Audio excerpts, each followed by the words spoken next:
তোমার কি মনে আছে একটা আপু চিল্লাই চিল্লাই কান্না করে বলেছিল, হে পার্ক জিমিন, তুমি কি জানো আমার মা তোমাকে আমার জন্য পছন্দ করে রেখেছিল নববর্ষের আগের দিন।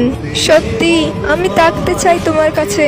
আমি মনে হয় ভালো আছি এখানে তোমার সামনে। আমার মা যে একটুও বুঝতে পারছে না তোমাকে আমার করে পাওয়া অসম্ভব। তাই তো আমি তোমাকে বলতে চাইছি, কিন্তু তুমি বারবার ফিরে আসছো আমার মনে।